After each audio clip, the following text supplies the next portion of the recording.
strong.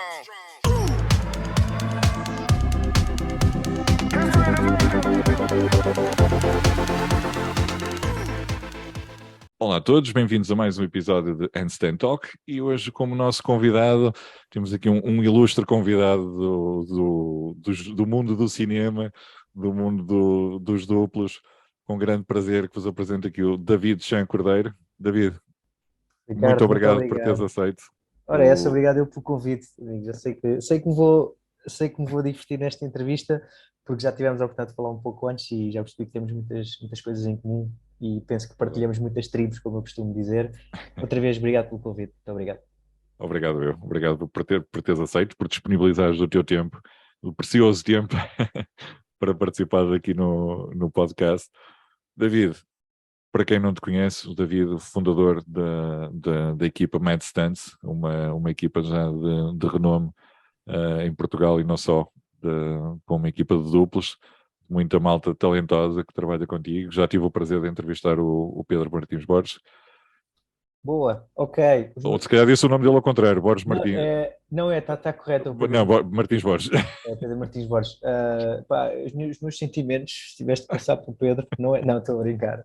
O Pedro, como é óbvio, é um dos meus irmãos, ele está connosco desde o início da empresa. Aliás, eu muito devo ao Pedro, porque ele suou e sangrou muito por nós ao início. Portanto, eu devo muito ao Pedro e fico contente que ele já tenha passado por aqui. É muito fixe, eu gostei muito de falar com o Pedro. David, para quem não te conhece, ficar a conhecer um bocadinho melhor, conta-nos então o teu percurso desportivo até chegares onde estás hoje em dia.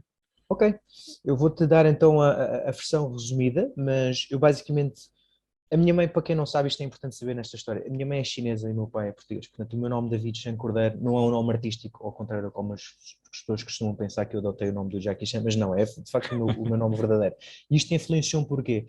Porque eu tendo uma mãe chinesa, eu não sabia bem o que era ser chinês naquela altura, eu não tinha muitos pares ou muitos colegas asiáticos, e isto influenciou-me porque a primeira vez que eu vejo um asiático sem ser a minha família próxima, direta, é na televisão. E o que é que eles estão sempre a fazer naquela altura? Estão sempre à luta, todos os chineses que via estavam sempre vestidos com fato kung fu, ou fato ninja, ou asiáticos vestidos de ninja. Portanto, eu vejo um filme de ninjas aos meus 6 anos, que o meu irmão alugou, isso influenciou-me tremendamente. Ainda hoje eu agradeço ao meu irmão e ele ter feito ver esse filme, porque isso influenciou-me a querer procurar as artes marciais. Então inscrevi-me nas artes marciais aos 9 anos, estava na altura de ir da 4ª classe para o primeiro ciclo. Karate. Depois, mais tarde, não, inscrevi-me no Kung Fu. Era um Kung Fu. Mesmo Kung Fu, foste logo para o topo. Era o que havia também ali em Portimão e não era só o que havia em defesa das outras artes marciais, havia já judo e karaté, mas o Kung Fu, na cabeça de um miúdo de 9 anos, tu achas sempre que o Kung Fu é aquela arte marcial, por causa também do Bruce Lee, do Jack e dos filmes todos que eu já via na altura. Então, foi influenciado um bocado por essa onda dos filmes dos anos 80. Depois inscrevi-me na ginástica acrobática aos 12, porque eu queria aprender a fazer os flicks e os mortais. Lá está, com o intuito de fazer cinema, porque eu queria ser performer, não sabia que era um duplo, mas eu queria ser performer. Mais tarde, aos 16, volto para as artes marciais, porque eu, quando fui para a ginástica, desisti do Kung Fu. Voltei para o kickboxing, full contact, isto é, onde conheci o Pedro Borges e conheci muitos amigos que ainda tenho hoje amizade e que alguns são os meus mentores. Aos 19 mudei-me para os Estados Unidos, fui para lá estudar e comecei a fazer Wushu, que é uma arte, Kung Fu contemporâneo, basicamente, muito mais acrobático. Passei um pouco pela capoeira, depois fui para a faculdade, fui para a Califórnia fazer cinema, aí deixei as artes marciais, estava só concentrado nos meus estudos. Depois, quando voltei para Portugal, voltei-me a apaixonar pelas artes marciais com o Krav Maga, em que tive até bastantes anos sob a liderança de Mestre Paulo Pereira, e mais recentemente, onde passou a ser a minha nova paixão a tempo inteiro, é o Jiu-Jitsu brasileiro. Portanto, em termos de artes marciais, este foi o meu percurso. No meio disto, ainda fiz uma carreira de 7 anos como instrutor de CrossFit no Restelo, e também me apaixonei pelo CrossFit na altura, quando tirei o meu Level 1, acho que foi em 2013, acho que sim, 2013. Depois fui por aí fora fazer o percurso Como é que tu descobriste o CrossFit? Foi cá em Portugal ou ainda foi nos não, Estados Unidos? Eu, por acaso, não sei se as pessoas sabem, mas ali a origem do CrossFit, se calhar é um bocado discutível, mas surgiu antes do Greg Glassman, não surgiu ao mesmo tempo que o Greg Glassman teve ideia, com o outro indivíduo que se chama o Jim Jones, que ele também tem um ginásio, agora não me recordo o seu primeiro nome, é qualquer coisa Jones, e o Jim Jones na altura ficou muito conhecido por treinar o elenco do filme 300, do 300, do Sim. Zack Snyder, e foi a primeira vez que eu ouvi falar de treino funcional de alta intensidade. Na altura aquilo até me intimidava. Eu até ouvia o nome e ficava, porque eu sabia que era péssimo aquilo. E experimentei fazer uma vez e correu mal e tive quase ali aquela vontade de vomitar, mal disposição. E aí percebi-me, então, portanto, em resposta à tua pergunta, eu deparei-me com este tipo de treino a primeira vez quando o filme 300 saiu, em boa verdade. Portanto, já em 2004, 2005. É um grande filme, eu adorei esse filme. E o filme é fantástico. E depois fui procurar mais sobre esse sistema de treino. Mais tarde é que depois percebi que isto tinha sido, pronto, havia a modalidade de CrossFit e já estava tudo estruturado e só voltei a tropeçar no CrossFit em 2012. Através de, não recordo a influência de quem, mas sei que eu e o Bruno na altura treinávamos juntos no mesmo ginásio e ficámos logo apaixonados com a ideia de fazer exercícios variados, alta intensidade e todos os dias havia um modo diferente. Tinha muito a ver com o nosso mindset, que era Uhum. não nos entediarmos com o treino, temos sempre coisas novas. Nessa altura, já o Mad Stance já existia? Exatamente, a Medstance surgiu em 2009 como resposta a um projeto que nos convidaram para coordenar, foi a Lua Vermelha, que era um projeto, era uma novela juvenil, um projeto infantil juvenil, Sim, que lidava com o universo dos vampiros, um bocado eu inspirado, lembro-me. muito inspirado pelo Crepúsculo, esse universo do Twilight. Nós fomos convidados para fazer as coreografias de luta e a parte do rigging, que é pendurar os atores em cabos e suspensos. E foi assim que vimos ali uma oportunidade, uma rampa de lançamento em que tínhamos faturação suficiente que justificasse formar uma empresa. E eu, que era a pessoa menos dada ao empreendedorismo e à contabilidade, e hoje em dia adoro, eu disseram, olha, melhor abrir empresa, e pronto, e formou-se a Medstance em outubro de 2019, em 2009, desculpa. Já lá vem uns aninhos. Sim, celebramos 13 anos este ano e passou assim, Fantástico. Passa a voar, passa a voar. Ahm, Tu quando, pelo que eu percebi aqui no teu percurso, tu desde cedo que o teu sonho era ser performer. Ahm, o que é que distingue um performer de um ator? Olha, boa questão.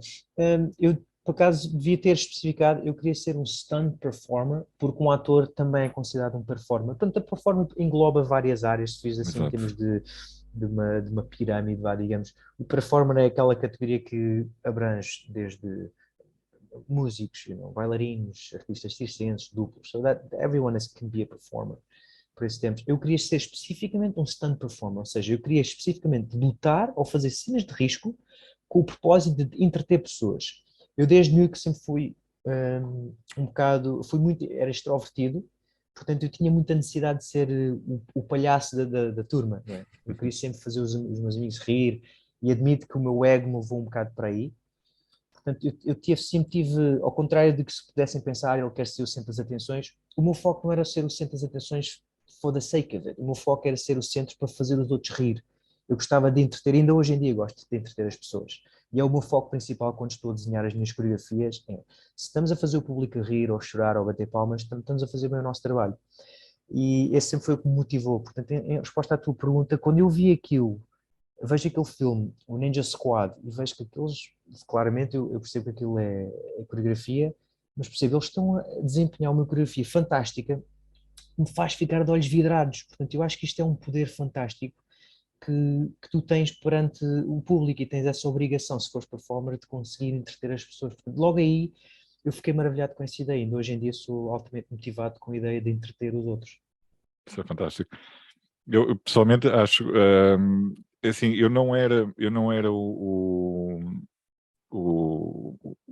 palhaço, entre aspas, ou o bobo da cor da turma, porque era demasiado introvertido e Hum. demasiado inseguro para fazer. Eu tenho uma pergunta para te fazer, tenho curiosidade. Tu já tinhas alto, ou seja, obviamente não tinhas os 2 metros que tinhas quando estavas mas tu já sempre foste um miúdo tipicamente alto para a Sim, tua sim, idade? sim, sim. Yeah. Eu era aquele miúdo que com 14, 15 anos era o mais alto da escola, não é? Mas tu na altura sentiste mais confiante por isso ou sentiste mais Não, introvertido por isso? introvertido, exato. Aliás, Certo. eu já entrevistei o Alexandre do Decifrar Pessoas Ok. Ele fez um comentário que surgiu em conversa, não é? Que eu estava a dizer, quando comprei o meu primeiro carro, quis comprar o carro mais pequeno que eu conseguia caber e conduzir. Que na altura foi um Fiat Punto. E ele Ok. disse, pois, já és grande demais, ou seja, querias algo que te... Pronto, aquelas Pá, explicações. acho isso fantástico, porque nós nunca estamos felizes com o que temos. Eu achava-me sempre, eu hoje em dia tenho 1,70 m, portanto é uma altura mediana, se calhar um bocadinho mais baixa mediana para Média Portugal. portuguesa. Exato, média portuguesa. Mas eu desde miúdo achava que isto era mega baixo. Não sei porque achava que isto afetava-me. E eu na escola de facto era um miúdo franzino, era um miúdo pequenininho. Então tinha muita necessidade de mostrar e de fazer tu queres te afirmar, não é? Queres encontrar o teu lugar no mundo. E eu pensava assim, tipo, eu adorava ser mais alto, adorava poder fazer. Mas eu hoje dou graças a não ser mais alto, porque eu acho que teria sido um mega bully. Eu, se tivesse a tua altura, eu era um super bully. Eu não tenho problemas em admitir isto. Eu acho que era um bully impossível. Eu andava a empurrar todas as pessoas. Se eu já tinha o temperamento que tinha com a minha pequenez, com o teu tamanho era um mega bully. E acho engraçado tu dizeres que eras introvertido com a tua altura, porque na minha ignorância eu pensaria, bem, o Ricardo devia ser tipo o rei da cocada, meu. Ele é Não, chegava, esquece, nada disso. aquilo, um super-herói. Não, era super sociável, dava-me bem Ok. com toda a gente, não tinha problemas com ninguém, não é? Yeah, yeah. Mas também, lá está, nunca fui aquele de se evidenciar por causa da altura. Aliás, eu era o que se tentava quase esconder por causa da altura. Eu era aquele que, se tivessem uma reportagem. Isto aconteceu uma vez à porta do edifício do local onde eu trabalhava. Estavam a fazer uma filmagem porque havia lá uma manifestação. E eu, assim que eu vi a câmara, a primeira coisa que eu fiz foi dar a volta por trás, só para não. Tu lembras-te, tu lembras-te daqueles filmes de comédia que era, em inglês era o Naked Gun, em português era, oh meu Deus, era Naked um filme, Gun. era, agora estava a esquecer a tradução, era um filme com o Leslie Nielsen, em que ele até tinha o O.J. Simpson, e havia lá um personagem, pronto, agora estava a lembrar de uma piada, havia lá um personagem que ele era super alto, ele era mesmo muito alto, acho que era o Norm, e o Norm sempre que aparecia em quadro aparecia assim, quer dizer, toda a gente ficava, Yeah, já me lembro. ele parecia sempre assim, estás a ver? Eu lembro dele dizer assim uma vez numa piada, de género, Norm, o Norm estava a mastigar qualquer coisa, Norm, tens uma coisa no canto da boca. E ele faz assim e cai uma banana inteira. Pronto. Uh, É mas o normal. eu acho, digo, há bocado estávamos a falar isto off, antes da nossa entrevista. Tu, com a tua altura, pensa, tu tens um potencial, aliás, tu já sabes isso certamente, tu tens um potencial enorme para dar-te no estádio. O teu reach, estás a ver o teu reach, tu esticares o É. braço, quanto é que tu chegas? E no jiu-jitsu, tu se calhar num dia normal pesas 90 e muitos e é tipo, sem te esforçares muito. Portanto, olha o volume que tu carregas só por seres tu. Não, eu peso 120 quilos. Oh my goodness, eu estava a ser simpático. Ele pesa 95, 96. Não, peso 120 quilos. Yeah. Então, eu tenho um bocadinho de excesso de peso, também é verdade. E isso causa aqueles problemas de joelhos, lombares, essas coisas. Ah, Pronto. não sabia, não Coisas, sabia. coisas de malta grande. Mas como é que isso, por exemplo, no CrossFit, tu praticas CrossFit, tu sentiste eh, uma vantagem por seres mais alto, Não, teres não, algo? não, não. Não. Tudo desvantagens. Tudo o que eu senti foi desvantagens. Vais-me dizer que os wall balls te custam, é? Vais Pronto, dizer. era isso que eu ia dizer. A vantagem que eu tinha era os wall balls e o remo. Pronto, mais Ok, nada. claro. Uma remada 10 calorias. Uma Todo o remada. corrida, esquece. Corrida Ok, pronto. não é muito a minha. Andar Eu em pino, corri, se calhar, não. andar em pino também não. Ok, ok. Não, ou seja, tudo o que era ginástica, esquece. É terror para Esse mim. era o nome do teu podcast, Handstand Walk. Nós temos de pôr a andar em É, pino. não é? Eu tenho que pôr a andar em pino, eu tenho que pôr a fazer Pá, pinos, pá. sabe, eu já falei aqui com um amigo do CrossFit. E na altura disse assim: olha, vamos fazer um vídeo, um treino e o teu desafio vai ser pôs-me a fazer o pino. Uh, isto na altura, mas depois não chegamos E a agora fazer isso. permite-me só perguntar: à parede consegues fazer o pino? Não, mas por falta de confiança, não por. Se alguém te colocar lá, tu sentes que consegues aguentar o teu Sim, próprio peso. sim. Ok, ok, fixe. É bom. Não aguento muito tempo porque a lombar começa-se a queixar. Ok, isso é importante saber. Mas olha, fica combinado. Para a próxima vez que fizermos, que eu for ao Porto, e se der para fazermos um treino juntos, Sim, claro. temos o indicado com segurança para fazer, adorava trocar algumas ideias contigo. Temos a minha garagem. Perfeito, perfeito. Então vamos à tua garagem e brincamos um bocado para perceber, porque eu adoro a ideia de colocar alguém e conseguir fazer algo que eles não conseguem. Especialmente for na área de ginástica, que sempre foi uma das minhas paixões. Pois. Portanto, adorava atacar este desafio e pegar em alguém com a tua morfologia e perceber, ok, deixa eu ver o que é que uma pessoa com 2 e picos, quais as dificuldades que ele enfrenta. Eu gosto de aprender sempre com os outros. Consigo-te nomear imensas dificuldades. Mas para que sabes que o teu medo, que é aquele que deve ser o principal, de cair na tua cabeça, que é um medo mais que válido, é perfeitamente normal, atenção. Ou cair para claro. lá e da parede ou falhar, isso é perfeitamente normal. Mas com alguns pequenos hacks, e agora também já me disseste uma informação importante, que é a tua lombar, que começa a ceder, já começa a perceber então onde é que é o the weakest link, o elo mais fraco aqui É o na core. cadeia.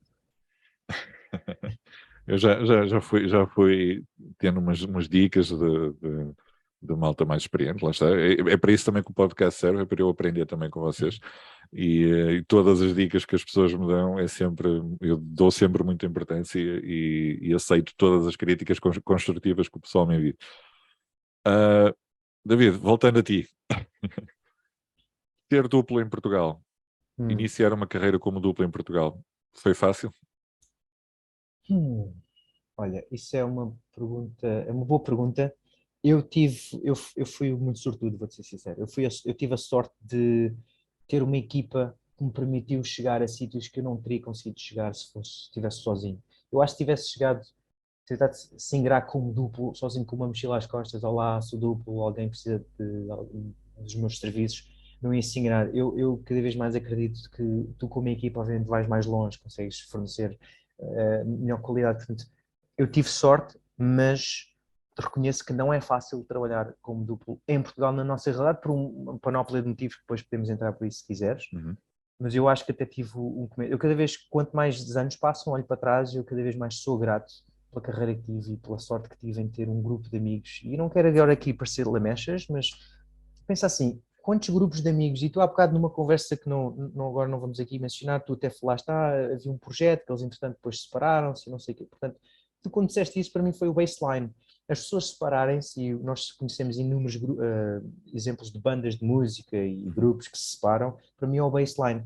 E eu tive a sorte de ter um grupo de indivíduos que literalmente colocou todo o ego de lado, apanhou comigo como empreendedor que sabia zero e com o meu feitio que não era nada fácil na altura, e conseguiram pôr o ego de lado e disseram: ele tem alguma coisa que nós precisamos, ele sabe como lá chegar e ele sabe o que quer. A forma é que não era mais indicada. E, entretanto, falei muito com a equipa e trabalhei também nesse aspecto em mim.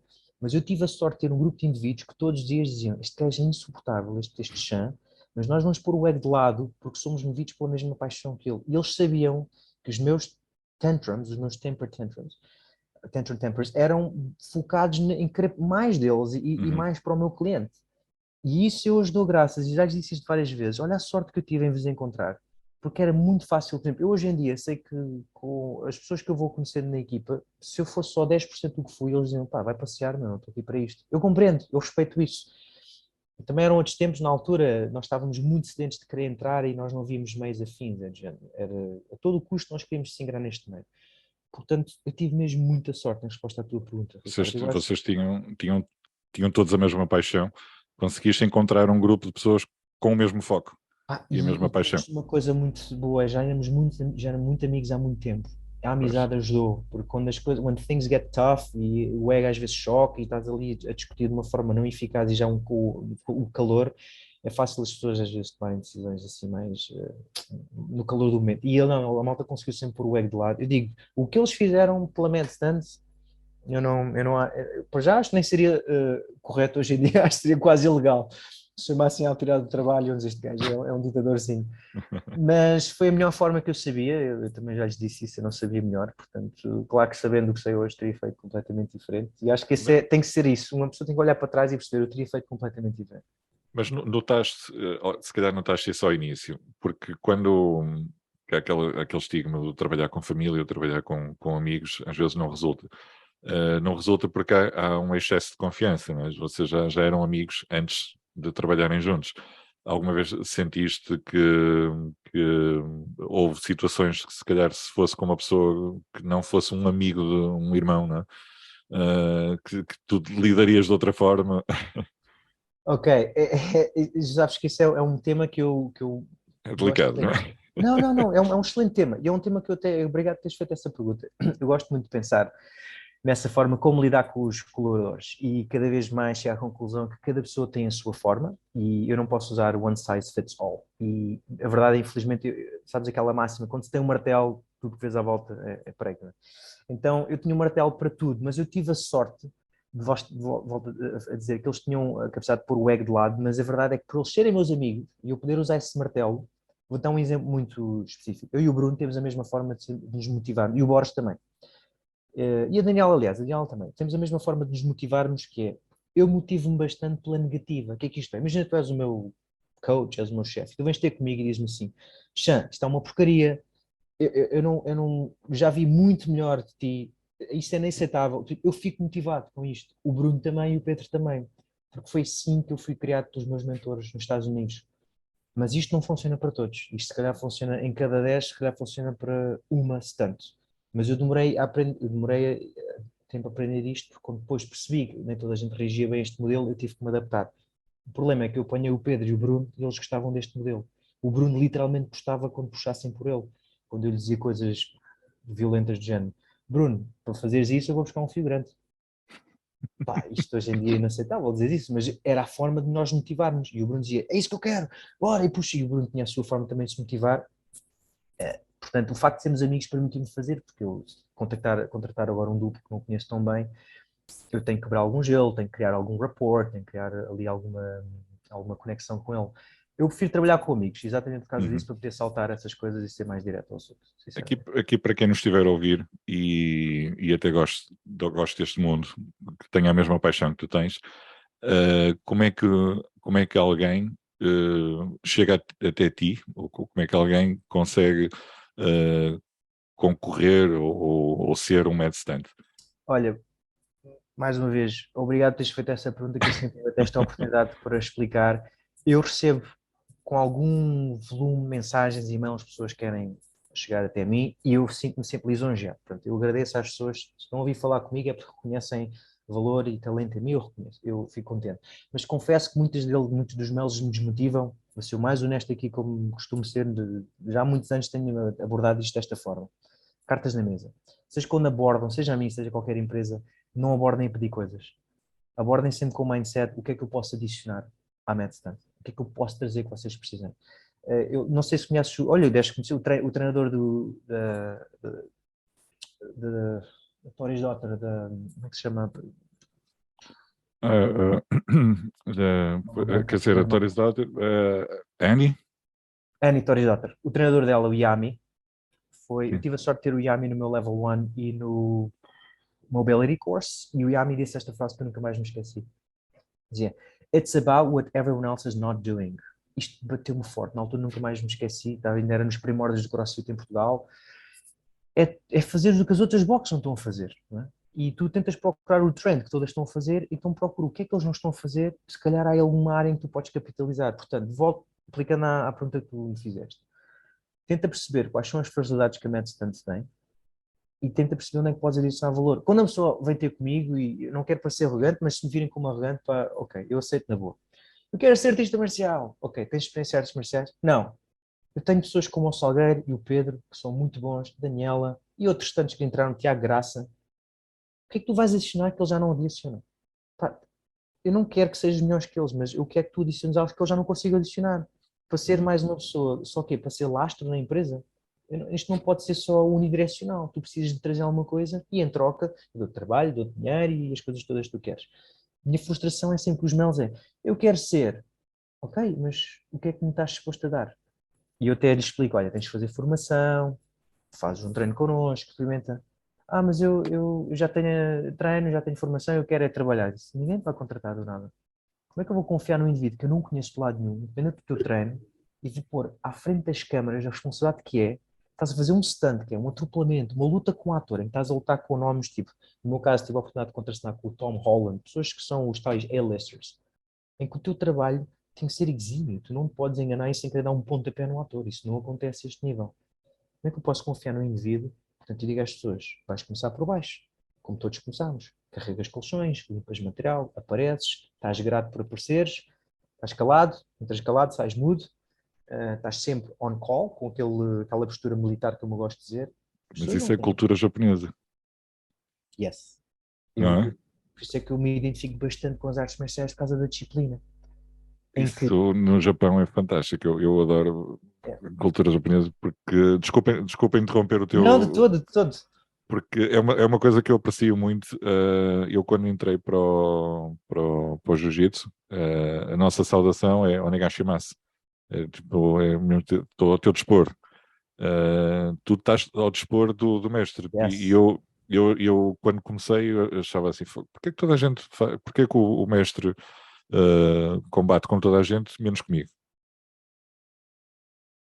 Tu estás a começar agora, tu não és ninguém. Yeah.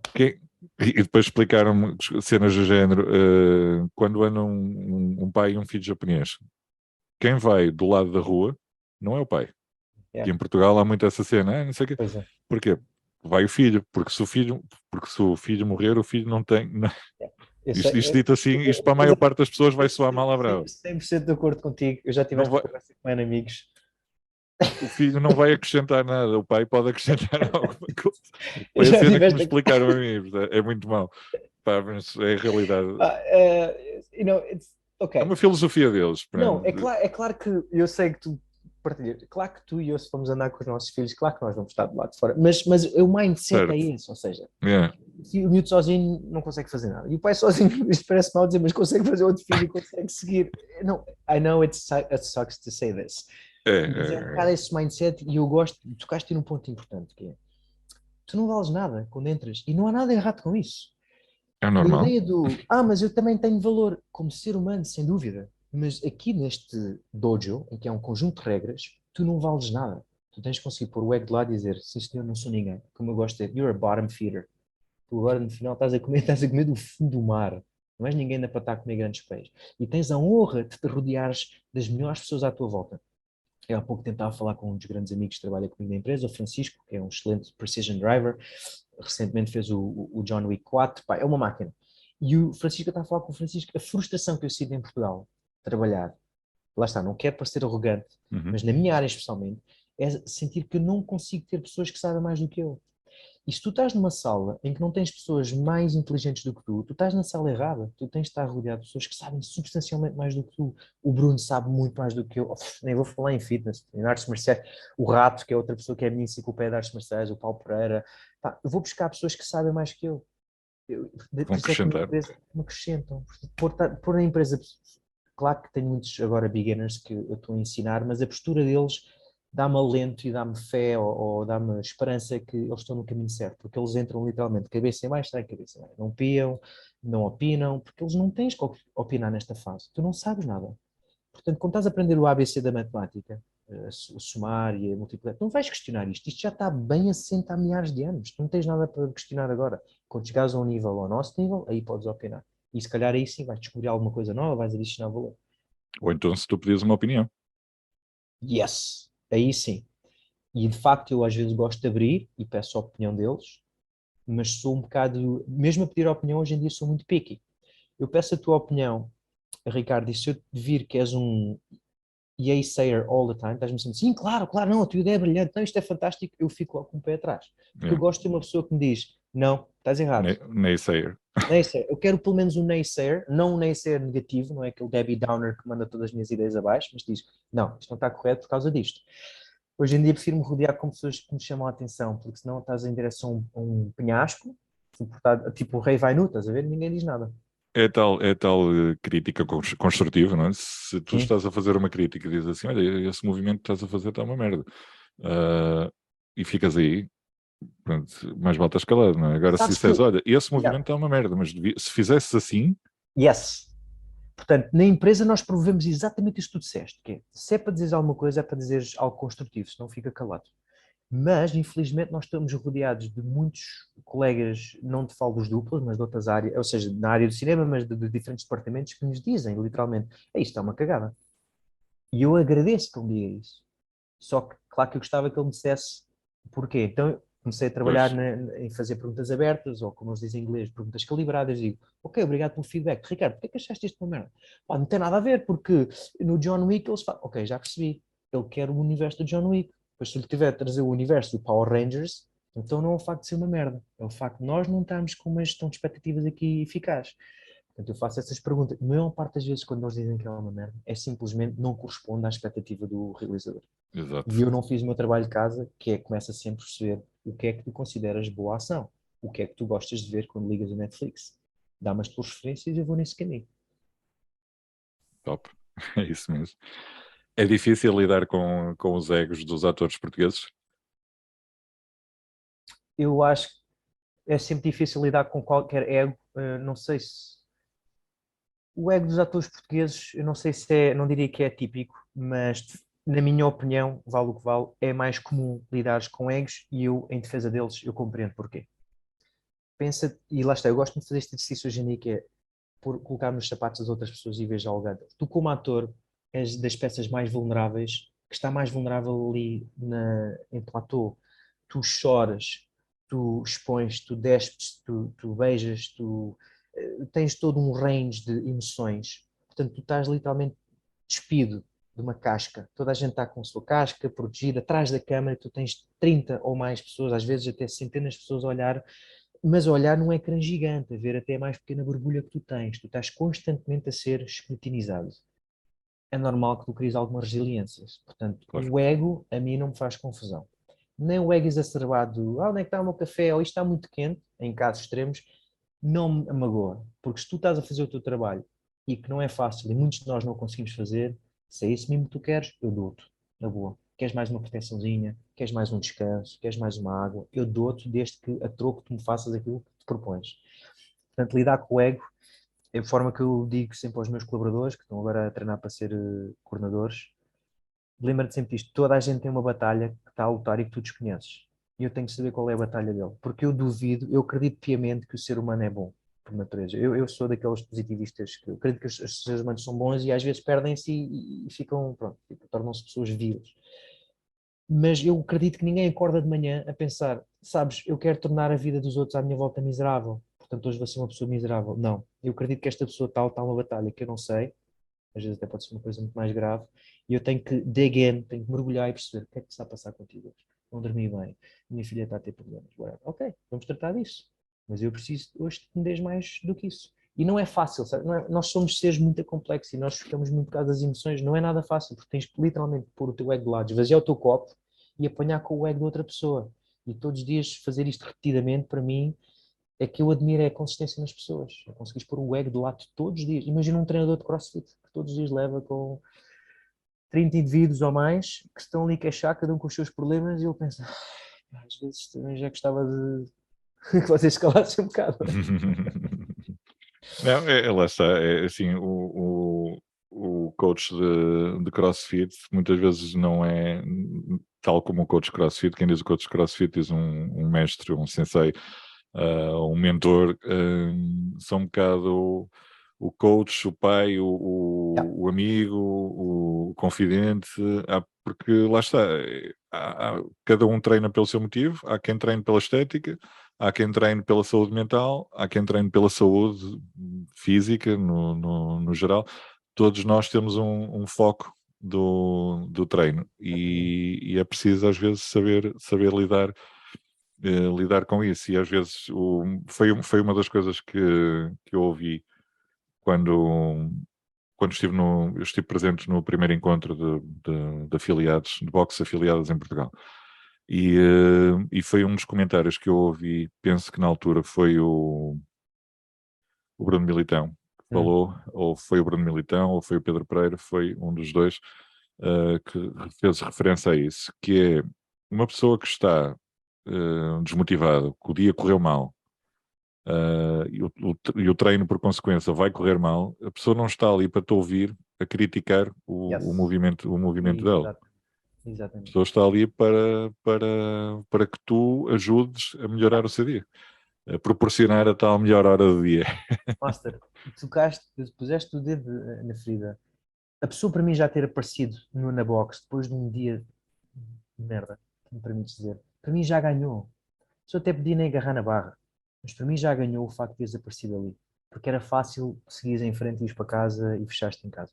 E ninguém está a criticar isso. Portanto, só a pessoa aparecer ali já venceu. Está-se bem, hoje não há EPR. Pá, hoje fazes completamente scaled. Hoje fazes só um aquecimentozinho e siga com a tua vida.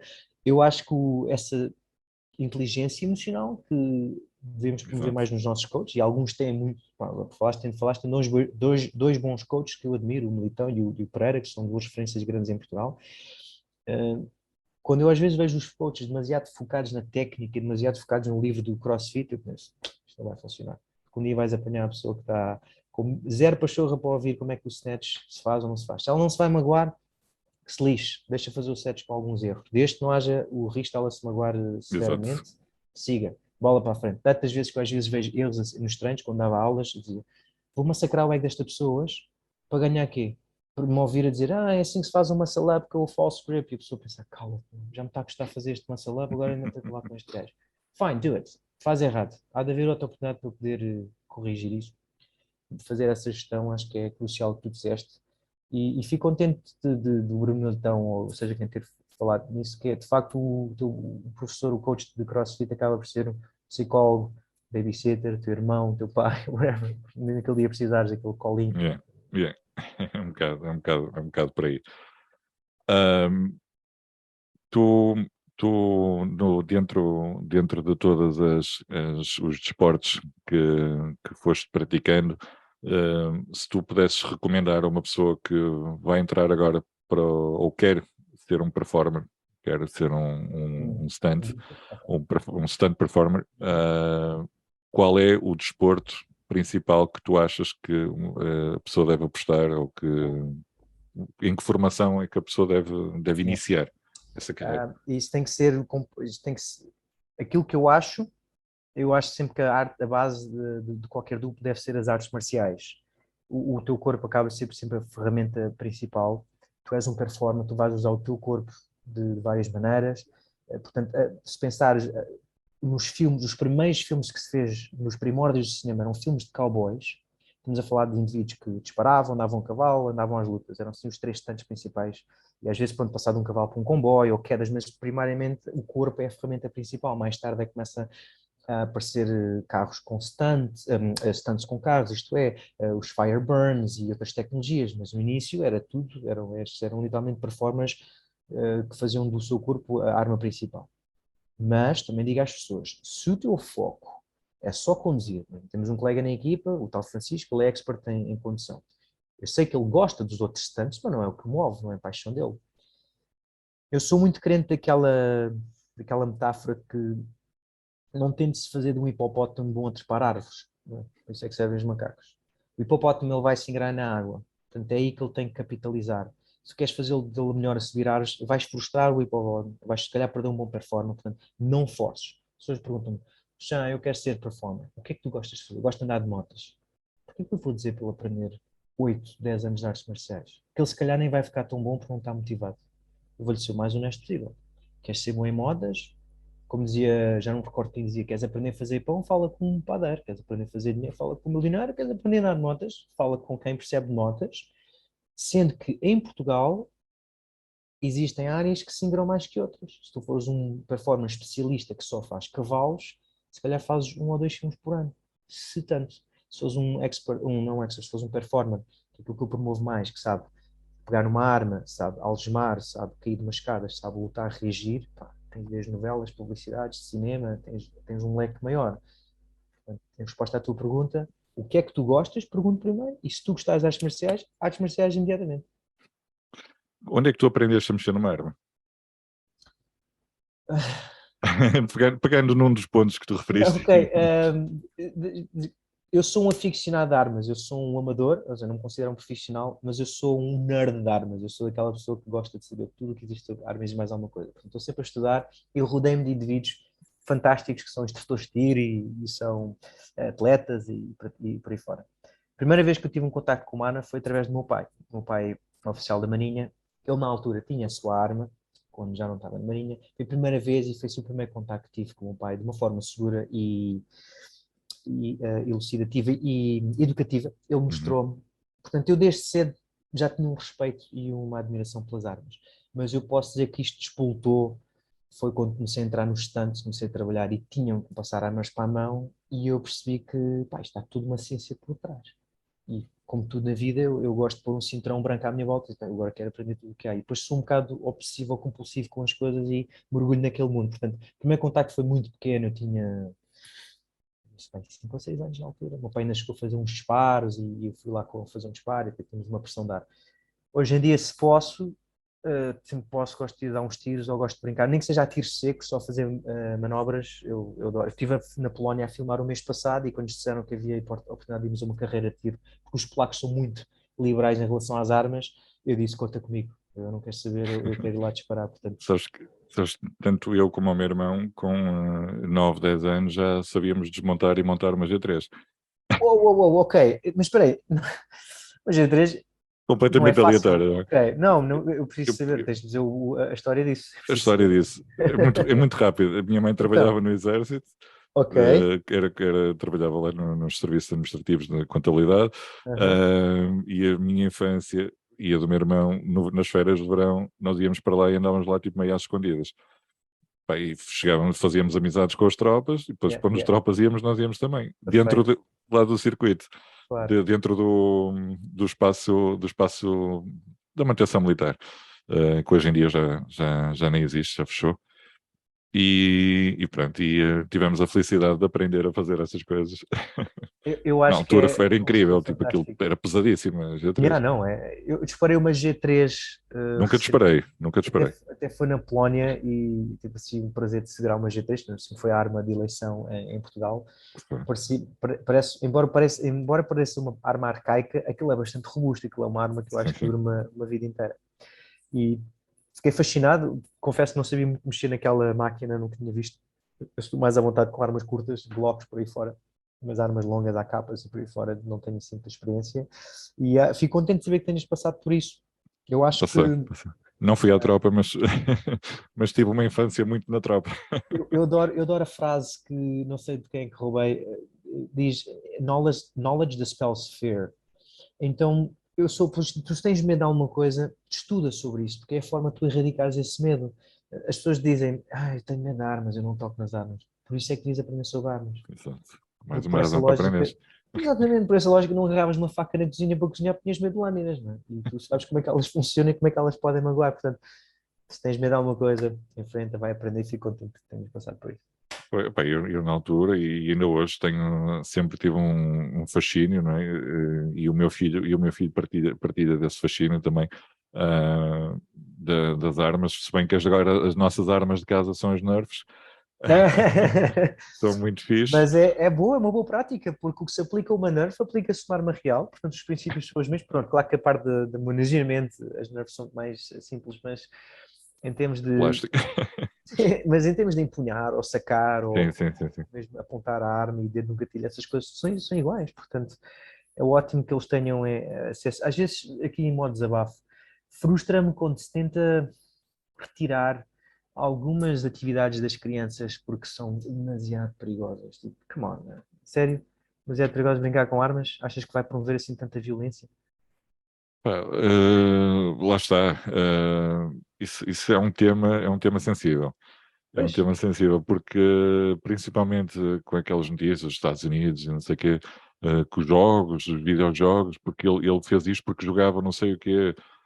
Eu acho ridículo estarem a culpar os jogos de computador, por exemplo, pela violência ou pronto, que ele tem uma justificação patológica, psicológica, pronto, há ali imensas justificações, não é os jogos, Ricardo, todos nós não, já jogámos quando éramos miúdos, tu tens a mesma idade que exato, eu, jogámos ao Carmageddon, nós jogámos a GTA agora mais recente, Counter-Strike, Counter-Strike, pá. Nós não andámos aí na rua a atropelar velhotas, não é? Com o carro para ganhar pontos, não é? Portanto, isso dos jogos, por essa lógica, quantidade de miúdos que jogam esses jogos violentos, tínhamos uma sociedade altamente violenta de rebeldes a isso, não psicopatas. é? Não é. Por acaso, vi-se há pouco tempo também a criança quando levou um açoite ficou violenta. Todos nós levámos açoites na década dos 80 e nós somos Estamos cá todos. funcionais que queberam. Acho que ninguém é 100% funcional, todos têm os seus traumas, mas essa desculpa de foi o açoite que fez dele um sociopata, pá, Só se ele, pá, não sei com que exagero ele levava esses açoites, mas todos nós levámos Pois, aquele açoite educativo e hoje em dia somos completamente funcionais. Mas lá está, demonizar essas atividades, eu pessoalmente sou a favor, se a criança tem interesse por isso, acho que deves educá-la e levá-la no caminho certo e fazer as coisas de forma segura. Deixa a criança brincar com armas se quer brincar, deixa a criança saltar de árvores se quer saltar de árvores. Ela tem que fazer erros, mas erros controlados. olha, pegando nesse exemplo educativo de o que fazer e o que não fazer, quando quando eu era miúdo, meu pai fumava, mas dizia-me sempre, se eu te apanhar a fumar, não sei o quê. E recordo-me de um colega meu ter dito uma vez, ele disse o pai dele fumava e o pai apanhou com aquela a roubar um cigarro do maço dele, que ele estava com aquela coisa de experimentar. Não é? E o pai vira-se para ele, não faças isso. Queres fumar? Vais fumar à minha frente. Exato. Vou-te explicar Tá bom. como é que tu deves fazer e pronto. E depois, na altura, eu recordo-me dele ter dito que não gostou nada, que se sentiu péssimo, não sei o quê, e, e não fumou. Pronto. Depois eu nunca fumei, por acaso, não pelo que o meu pai dizia, mas mesmo porque nunca tive essa curiosidade. Mas pronto, achei que o correto foi isso. Hum. Foi de facto essa abordagem, não a abordagem que o meu pai tinha, por exemplo. O que é que ia acontecer se ele tivesse só ostracizado o filho ou tivesse demonizado a situação, dizer se te apanhar a fumar, dou-te uma carga de porrada. Ele ia fumar É escondido isso. com os amigos. E se calhar até Exato. associar prazer. Eu não sei se tu também vês as coisas desta forma e não sou eu que vejo, é a psicologia que vê de facto nós associamos dor e prazer às experiências, não é? Nós somos Certo. motivados pela busca do prazer e aquele dopamine release que se fala muito, eles chamam muito do é o Pain Pleasure Pathway, é assim que o teu cérebro se é regulado. E eu acredito muito nisso. E hoje em dia eu vivo sobre essa lei de as coisas que eu associo prazer. Por exemplo, para mim, não fazer jiu-jitsu traz-me dor. Portanto, quando eu faço, eu tenho aquela libertação de dopamina. Associar, por exemplo, eu não vou ser hipócrita, claro que já fumei, quando estive na faculdade e se calhar quando saio à noite, raramente gosto de tomar um cigarro por causa daquele rush da Sim. nicotina. Mas no dia a dia normal, eu sou capaz de passar semanas ou meses sem tocar no cigarro porque eu associo muito mais dor ao cigarro do que prazer. Todo o subproduto, o cheiro em si, o fumo, o ficar com os dentes amarelos, o hálito, para isso desmotiva-me fumar um cigarro. Uhum. E eu associo dor. Porquê que eu estou a falar neste assunto? À parte do cigarro. Já não consigo motivar a ir aos treinos. Já não consigo motivar a perder peso. Eu gosto de bolos. Tu tens de perceber a dor ou o prazer que estás a associar isso. Enquanto não conseguires associar dor, por exemplo, eu adoro chocolates como se não houvesse amanhã, eu sou um addict de chocolates, eu tenho um sweet tooth, eu sou às compras, eu só não testo comprar, mas eu consegui, felizmente, com o treino, associar as coisas que eu não gosto do meu físico ou da minha performance aos chocolates. E quando eu quero comer chocolates, eu associo, pois é, por isso é que não consigo fazer os 10 muscle-ups que estavam, não interessa, por isso é que não consegues fazer isto. E eu associo dor. Eu brinco muito com essa associação de prazer e dor, que eu acho que não existe motivação mais forte do que isso. E quando as pessoas às vezes estão a treinar, dizem, isto custa muito, mas eu obrigo-me a vir. Acho que é uma questão de tempo até esta pessoa quebrar. Ou tu associas prazer, ou então estás aí a arrastar, estás em denial. É mesmo isso. É mesmo isso. É, faz todo sentido. Tu nunca associaste prazer ao tabaco, portanto, para ti é fácil, nem sequer. Tu nem pensas nisso, não perdes Não, tempo. Nunca sequer não, associaste prazer. Aliás, associas dor por causa daquilo que falámos, do cheiro, do fumo, incomoda. Portanto, para ti é fácil. E eu vejo nos meus amigos que são fumadores, eles têm o prazer de terem aquele primeiro cigarro na boca. acabarem de Eles fazem. almoçar ou acabarem de jantar e vão lá fora. É a melhor cena do mundo para eles. E eu digo-lhes, tenta pensar numa experiência que te associe dor. Tenta ver uma pessoa que tenha perdido, tenha perdido as cordas vocais e que hoje em dia anda com um aparelho, perdeu o queijo, perdeu o maxilar. Vês isso, se calhar vai-te mudar a tua vida. Já tens aquele choque. Oh, esquece. Pá, mas isso é aquela mensagem que tu vês nas caixas, nas embalagens do tabaco. Tu vês Yeah. isso, tipo, eles nem olham para aquilo. Não, mas Marmata. não, e às vezes até já põem bebés lá também com whatever, com uma doença qualquer. Não, acho que tem que ser mais próximo daqui. Tem que nos tocar a um familiar ou quiçá a nós próprios. Certo. Mas infelizmente sim, já, as pessoas já estão desensibilizadas. Hoje em dia então, já estamos completamente sensibilizados a esse tipo de violência. Hoje em dia vemos as pessoas a serem atropeladas no YouTube ou no Instagram como se nada fosse. Pronto, a informação Horrível. está mais facilmente acessível, nós temos acesso a mais coisas. David, voltando ao teu mundo, qual foi o filme assim mais, ou a cena mais que tu tenhas dito assim, isto corri riscos de vida a fazer esta cena? Se há uma que tu consigas, Boa uma pergunta. ou mais do que uma, não é? Eu acho que, sim, pegando assim na lógica, os stunts que mais arriscas a tua vida são sempre aqueles em que tens que saltar de alturas altas, porque aí estás a lidar com a gravidade e gravidade nós sabemos, pronto, já sabemos o que é que a casa gasta. Portanto, quedas altas e tudo o que seja grandes impactos, nomeadamente saltar de um carro em movimento, ou neste caso o atropelamento, que são sempre aqueles que ninguém deseja fazer, ou desejas fazer quando és mais novo. Hoje em dia acho que já ninguém morre de amores por atropelamentos, mas eu diria que houve uma queda alta que eu fiz uma vez num edifício em que o risco era, se aquilo falhasse algo no nosso sistema, eu podia ter morrido, pronto, se o cabo Uhum. se rompesse ou alguma coisa se partisse. E esses são de facto os que me assustam mais porque os riscos são maiores. Numa luta, no pior dos casos, partes um dente, partes um nariz, é chato, mas não é o fim do mundo. Saltas de um prédio para um airbag, ou seja, preso por um cabo, não sabes o que é que estás a fazer, porque as consequências já são maiores. Eu diria que tudo o que foi quedas que fiz até hoje, umas mais que outras meteram mais medo, e não as metem. Aliás, eu acho que o medo, se tu não sentes medo, alguma coisa está aí de errado contigo, porque o medo mantém-te alerta. Isso, exatamente. Acho que há poucos indivíduos que conseguem, podem mesmo dizer que não sentem medo, mas já estão naquele nível de knowledge da spell sphere, tipo Alex Honnold, né, que Uhum. fez aquele free solo, subiu lá o Grand Canyon, o El Capitan, o que foi. E eu acho que ele já dominou o seu medo e usou como uma ferramenta. E hoje em dia eu estou a tentar fazer esse hack de usar o medo como uma força motivadora e não como uma força que me impeça de fazer o stunt. Tenho andado a focar mais nisso. Lá está, eu adoro imenso brincar com estas questões do medo, o que é que paralisa, o que é que impede as pessoas de fazerem o que querem fazer. Mas em resposta à tua pergunta, tudo o que é quedas altas, aí convém estares bem atento e perceberes o que é que está montado atrás das tuas costas. Engraçado, tu falas disso do medo, porque foi hoje, naqueles vídeos que às vezes aparecem no Instagram de sugestão, aqueles Reels que aparecem. Pronto, como eu estou ali no mundo das bicicletas, às vezes aparecem-me vídeos de pessoal relacionado com as bicicletas. E foi hoje de manhã, curiosamente, que me apareceu isso, que é um miúdo. Estão a tentar agora lembrar do nome Caden BMX, qualquer coisa assim do género. E então, ele estava a explicar o que é o Sand It Mode, que ele tem uma t-shirt, uma marca que já foi criada à imagem dele, que diz Sand It Mode.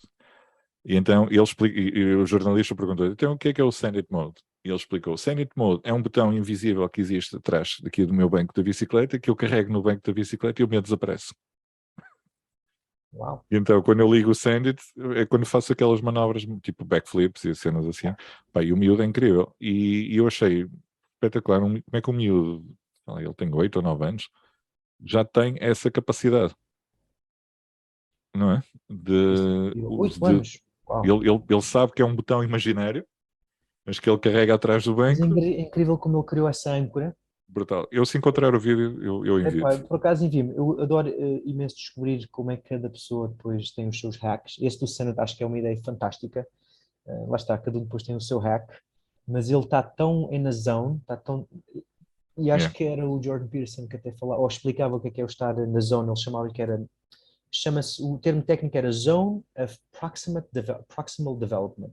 Zone of Proximal Development, que é estás na zona, estás ali no threshold de conforto e desconforto. Estás ali no.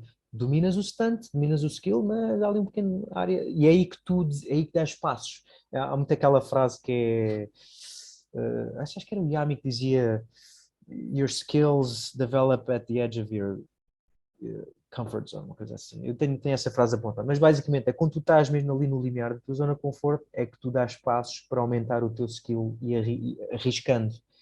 Eu admiro que esse miúdo consiga estar nesse modo instintivamente ou Yeah. automaticamente, isto é, porque para mim não é fácil. Há dias que eu sinto mais medo que outros. E outros dias sinto mais motivado, sinto, bora, faço 10 vezes este stunt. E outros dias que eu sinto, pá, até sair de casa já estou a sentir medo, não percebo porquê, mas sei que quando treino regularmente, sinto muito mais confiante, obviamente, nos meus Sofres skills. por antecipação? Bastante, infelizmente. Bastante. Eu sou daquelas pessoas que vivem muito no futuro e é algo que também estou a tentar dominar, uh, Ansiedade. porque eu pensei em todos os cenários mais alguns. Como eu sou um overthinker, alguém dizia há pouco tempo, não acho que não é um problema pensares demasiado, acho que é um problema pensares mal ou ineficaz sobre o assunto. E eu sou daquela pessoa que consegue literalmente estar. Isto parece mal dizer, mas se me dás um task, que é clicar num botão, eu consigo ficar aquele dia todo a fazer isso. E eu consigo focar naquilo, que é mau, por um lado, quando levado ao extremo. Então eu foco num stunt e só penso naquilo. Mas depois tu entras ali numa espiral negativa e é importante eu perceber, calma que não está a ser positivo este caminho que estás a seguir. Mas penso sim, em todos os stunts que faço, I'm always overthinking. Já tens ali tens o teu próprio botão, não é? Que desligas. Mas Ou também melhor que ligas. eu comecei a usar, esta é a minha batota, e podem gozar até. Toda a gente tem aquele pensamento quando vai saltar, imagina, para a água de uma altura de 10 metros, uma altura que já mete respeito, e tu pensas, isto se eu cair mal, se mandar uma chapa, isto se eu magoar. E a malta pensa sempre, e no se negativo. Mas porquê é que não fazem a mesma pergunta isso? E se eu acertar isto? E se isto correr bem à primeira? E eu comecei a fazer isso há uns anos, eu juro, não acreditava nisto, achava que isto era bullshit, mas a verdade é que hoje em dia, a primeira pergunta que me vem à cabeça é, e se eu acertar isto à primeira? Isto motiva-me, dá-me uma força. Ao fim de tantos anos, isto ficou depois na minha cabeça. Eu não gosto de pensar no, isso correr mal. Eu penso sempre, isso correr bem. Claro Pensamento que positivo. faço, claro que faço também essa pergunta. Quais são os custos aqui envolvidos, custo-benefício? Se correr mal, mandamos alguém para o hospital, compensa? Não compensa. Não. Tens de fazer sempre fazer esse equilíbrio, pelo menos na minha área, mitigar o risco e perceber se compensa. Mas quando isso já está feito, esses cálculos, o teu mindset devia ser, e se eu acertar nisto? Ok, e se isto correr bem? E se eu acertar a primeira? Acho que deves motivar o teu ego dessa forma. Para mim funciona, fica aqui a dica. Olha, foi como eu me motivei com o podcast. E se eu começar? E se as pessoas responderem às minhas mensagens? Yeah, E, exatamente. e até tenho respondido, até, pá, não me posso queixar, já vão 220 e tal entrevistas por isso, Oh, parabéns, parabéns. Faz em 2 anos. com que periodicidade? Olha, eu quando comecei o podcast, um mês depois, foi quando iniciou a pandemia.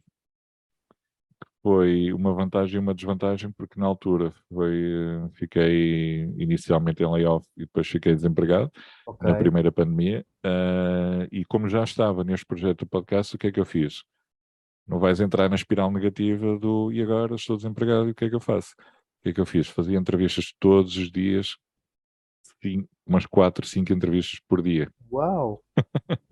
Bem, isso aqui é Eu, uma eu, eu tive meses a partilhar um episódio por dia. Oh, uau. Um episódio por dia. Pai, foi assim brutal, foi um crescimento fantástico, assim, Di- pronto. Dizem, para os entendidos do marketing digital, eu não percebo muito, estou lá a estudar. Dizem que isso é crucial, é tu teres conteúdo. Porque eu pensava, tinha aquela ideia errada de tu queres ter aquele vídeo com 10 milhões. Não interessa, tu queres é ter conteúdo e ser consistente. O Bruno é um bom exemplo disso. O Salgueiro, durante, não sei se foi 2 ou 3 anos, consistentemente lançava um vídeo todos os domingos, a muito custo. Criou uma fanbase, né? E hoje Eu em dia já lembro-me atinge. dos treinos em casa e já na altura, muito antes de pandemias e isso tudo, ele já fazia aqueles Exatamente. treinos caseiros. E essa consistência, eu hoje em dia dou muito mais valor à consistência do que à intensidade a curto prazo. Acho que a consistência é um superpoder altamente negligenciado e que está ao acesso de qualquer pessoa. Só seres consistente com um skill é quase algo que me apaixona nas pessoas. É quando eu vejo consistência em alguém, pode ser na coisa mais simples, mas eu admiro tanto conhecer pessoas que têm rotinas, de hábitos e gosto de estudar, perceber o que é que me motiva de manhã. Quando acordam a pessoa diz que põe os sapatos desta forma, ou cozinha os ovos desta forma. Eu adoro ouvir estes hábitos. És um estudioso do ser humano. Pá, bastante. Eu adoro ouvir histórias, eu sou capaz de estar. Pois também, E tu há bocado estavas-me o a contar um podcast é bocado isto. sobre o teu background, começaste com o Karaté e agora estavas a trabalhar, estavas associado a uma empresa com bicicletas e o meu cérebro começa a disparar para imensos lugares a pensar, uau, mas agora quero perguntar sobre isto, eu quero perguntar. Portanto, eu tenho esse fascínio natural pelas pessoas e gosto de mergulhar. Às vezes até é interpretado como eu estou a dar graxa, mas eu já ultrapassei isso, na boa. já ultrapassei. As pessoas, ele está a dar graça, mas eu genuinamente gosto de ouvir as histórias das outras pessoas. Mas sabes que é engraçado e hoje em dia eu ignoro isso, mas durante muito tempo chegou-me a afetar, que era o pessoal, porque é uma coisa natural em mim, tipo, eu começo a falar com as pessoas e as perguntas saíam-me naturalmente. Perguntas sobre a vida das pessoas e havia quem interpretasse isso como, olha, este gajo é um cusco, pá, ele quer saber da vida das pessoas todas. Não é, pá, é uma cena natural. E recordo-me, e há pouco tempo estava a falar com a minha mãe e percebi de onde é que veio isso, que vem do meu avô materno. Porque o meu avô materno também era aquela pessoa que se passasse por outro idoso no jardim e perguntava como é que você está, não sei o quê, olha, que ano é que você é? Eu sou da sua idade, não sei o quê, e facilmente trocavam ali umas ideias, pronto, eu acho que devo ter herdado isso do meu avô, É um é uma skill curiosidade natural. fantástico.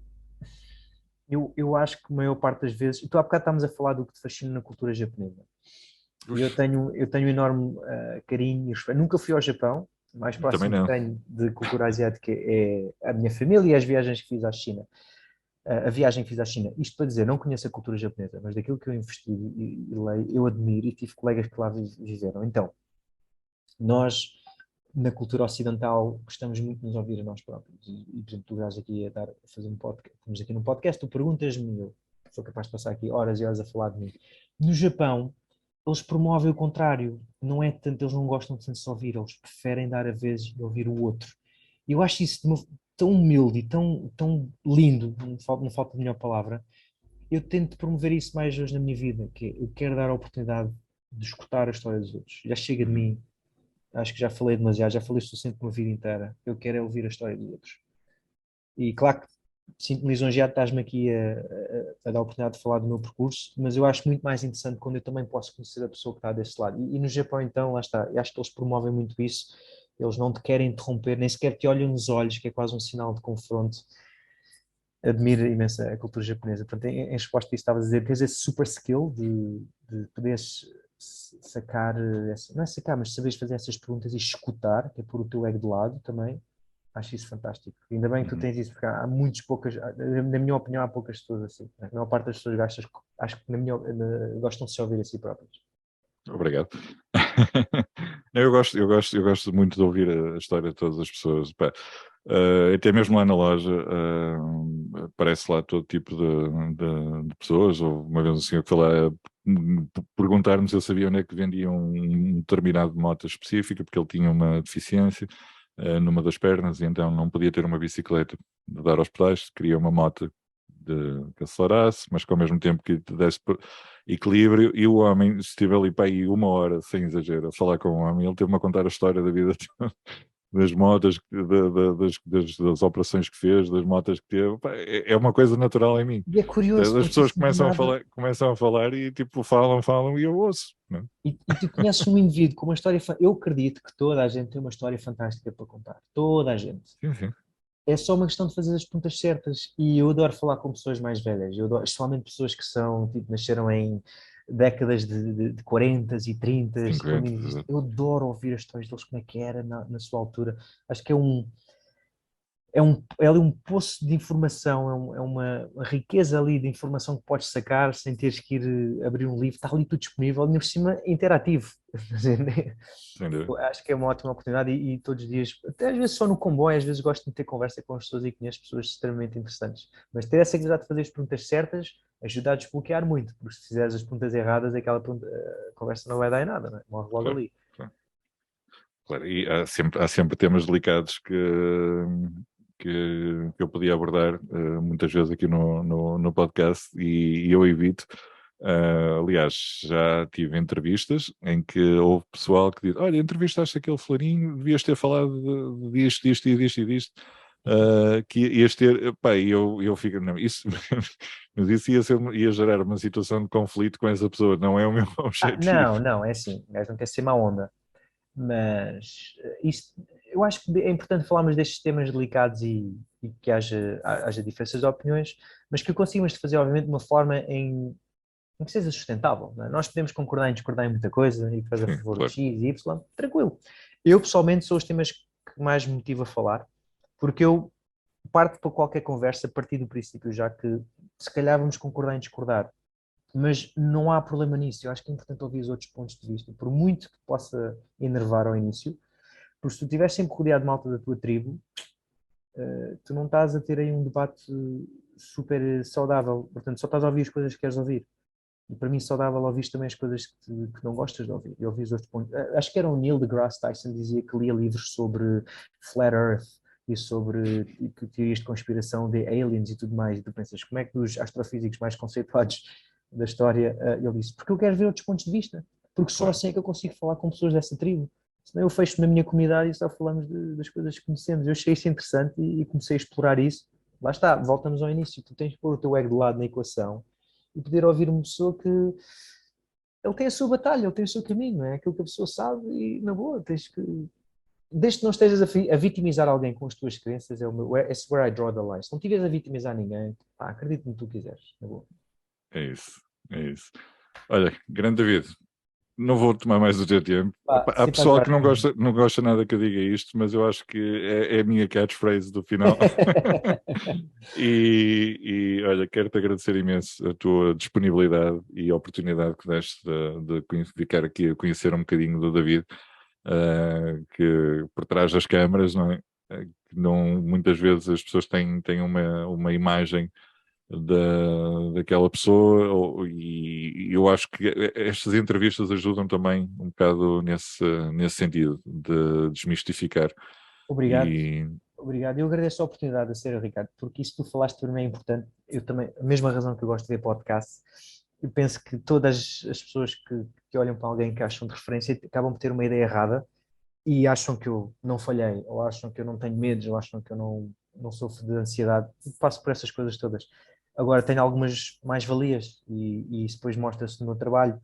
Portanto, acho que é importante as pessoas poderem ver e se quem me quiser contactar, às vezes manda mensagem, perceba, ele não é isto, não é um bicho de sete cabeças, isto é um ser humano como eu, também tem, o seu dia também tem 24 horas. Portanto, se isto ajudar a desmistificar algum medo que as pessoas têm, algum receio, ótimo, e agradeço mais uma vez a oportunidade e deixares-me participar na tua plataforma. É um orgulho, obrigado.